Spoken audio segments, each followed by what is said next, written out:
Good morning student. हमने समझा previous lecture में what is green revolution and what is the reason behind green revolution. आज हम देखेंगे merits and demerits of green revolution.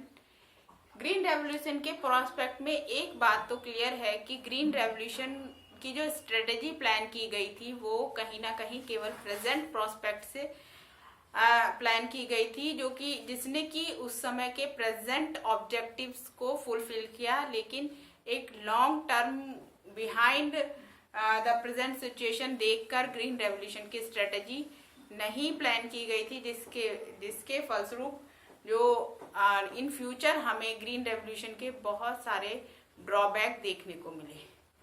तो green revolution के क्या मेरिट्स है, पहले उन्हें देख लेते हैं। पहला जो सबसे ज्यादा बेनिफिट ग्रीन रेवोल्यूशन से हुआ कि उसकी वजह से जो फूड था वो एक मास स्टारवेशन को की कंडीशन में जो लोग थे उनको, पॉपुलेशन थी, उनको मिल सका। तो जो मेन जो फंक्शन था, जो ऑब्जेक्टिव था उसको ग्रीन रेवोल्यूशन का, उसको फुलफिल किया ग्रीन रेवोल्यूशन ने, जो कि एक मास पॉपुलेशन थी, जो पुअर पीपल थे, स्टार्विंग कंडीशन में थे, उनको फूड मिल सका। अगर हम स्ट्रेटेजिकली देखें तो 1916 से 1990 के बीच जो फूड प्रोडक्शन था वो इंक्रीज हुआ अप्रोक्सीमेटली 140%, और इसके रेस्पेक्ट में जो पॉपुलेशन इंक्रीज हुई वो 110% थी। तो इससे हमें पता चलता है कि जो फूड प्रोडक्शन था उस समय वो सफिशिएंट था उस समय की पॉपुलेशन को फूड प्रोवाइड कराने के लिए। दूसरा जो उससे बहुत ग्रीन रेवोल्यूशन से बेनिफिट हुआ वो ये था कि जो हमारी इकोनॉमी थी वो सेल्फ सफिशिएंट हो गई फूड ग्रेन के प्रोडक्शन में। 1960 में हम इंडिया का food production approximately 11 million ton था, जो कि 1990 में बढ़कर 55 मिलियन टन हो गया। और उस समय जो इंडिया था वो फूड ग्रेन इंपोर्ट करता था 1960 तक, लेकिन उसके बाद ग्रीन रेवोल्यूशन के बाद इंडिया फूड ग्रेन एक्सपोर्ट करने की कंडीशन में आ गया। नेक्स्ट जो बेनिफिट था वो था कि प्रोडक्टिविटी ग्रीन रेवोल्यूशन की वजह से इंक्रीज हुई। ग्रीन रेवोल्यूशन में जो हाई यील्डिंग वैरायटी का यूज हुआ और जो इम्प्रूव कल्चरल प्रैक्टिसेस यूज हुई उसकी वजह से, तथा वो वैरायटीज जिनका जो ड्यूरेशन था, मैचुरेशन ड्यूरेशन था वो जो कम था, उसकी वजह से भी जो थी प्रोडक्टिविटी पर एकड़ या पर हेक्टेयर इंक्रीज हुई।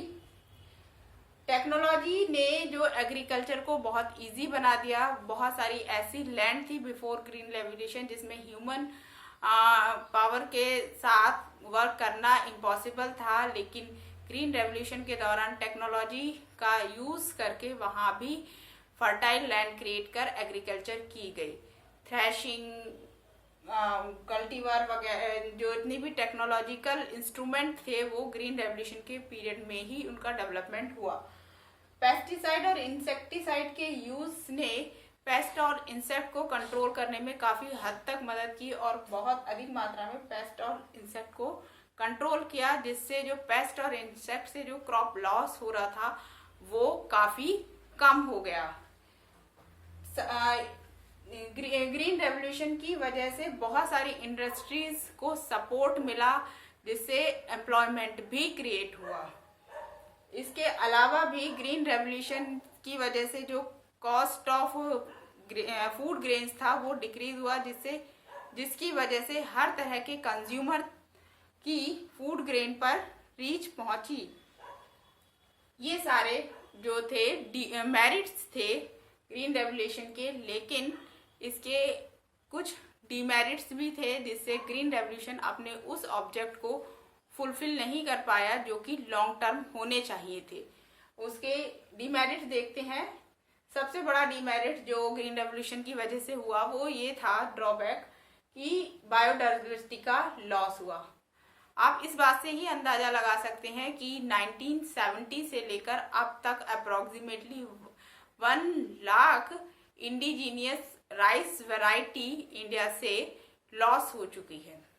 तो एक बहुत बड़ा बायोडाइवर्सिटी लॉस आया, एक मोनोटोनी आई क्रॉप प्रोडक्शन में। लोगों ने वही क्रॉप प्लांट की, वही कल्टीवेटेड की जो उन्हें हाई यील्ड दे सकती थी, और बाकी जो वहाँ की इंडिजिनियस क्रॉप थी उसकी कहीं ना कहीं अनदेखी हुई, जिसकी वजह से वो लॉस हो गया। इसके बाद एक्सेसिव यूज ऑफ पेस्टिसाइड और इंसेक्टिसाइड ने म्यूटेशन किया पेस्ट और इंसेक्ट में, जिसकी वजह से म्यूटेंट वैरायटीज अराइज हुई पेस्ट और इंसेक्ट की, जो कि ज़्यादा सीवियर थी नेचुरल पेस्ट और इंसेक्ट से। सॉइल की फर्टिलिटी डिक्रीज हुई क्योंकि जो थे एक्सेसिव फर्टिलाइजर इस्तेमाल किए जा रहे थे, और एक साल में मोर देन 2 क्रॉप ली जा रही थी, जिसकी वजह से सॉइल को खुद रिप्लेनिश होने का टाइम नहीं मिल पा रहा था, और धीरे धीरे सॉइल की फर्टिलिटी इस वजह से डिक्रीज होने लगी। तीनों तरह का पॉल्यूशन, चाहे वो एयर है, चाहे वाटर है, चाहे वो सॉइल है, इंक्रीज हुआ because of excessive use of insecticide, pesticide and chemical fertiliser.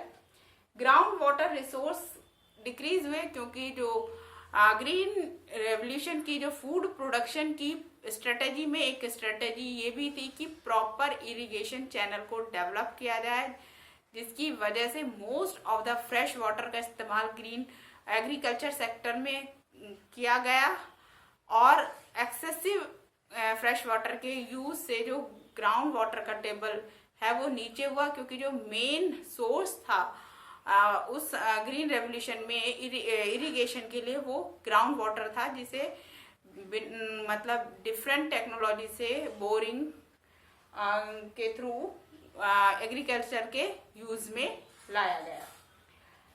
एक और इफेक्ट ग्रीन रेवोल्यूशन का ग्राउंड वाटर पर पड़ा कि ग्राउंड वाटर पॉल्यूट हो गया। Excessive use of chemicals, excessive use of chemical fertilizer, pesticide, insecticide long term में percolate होकर ग्राउंड वाटर तक पहुंच गए और ग्राउंड वाटर को पॉल्यूट कर दिया।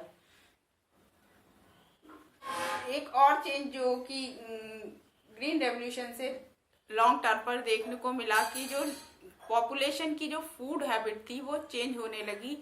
इंडियन पॉपुलेशन जहां पहले ग्रीन रेवोल्यूशन से पहले एक मल्टी डिसिप्लिनरी फूड हैबिट रखती थी, जिसमें वो कोरस ग्रेन से लेकर डिफरेंट टाइप के फूड का यूज अपने फूड हैबिट में करती थी, वहां एक मोनोटोनी आई और फूड हैबिट केवल व्हीट और राइस के फूड तक ही सीमित रह गई, जिससे जो प्रॉपर इम्यूनिटी के लिए सप्लीमेंट चाहिए थे वो बॉडी को मिलना कम हो गए, और उसकी वजह से डिफरेंट डिजीज या मेल न्यूट्रिशन कंडीशन अराइज हुई ह्यूमन बींग्स में।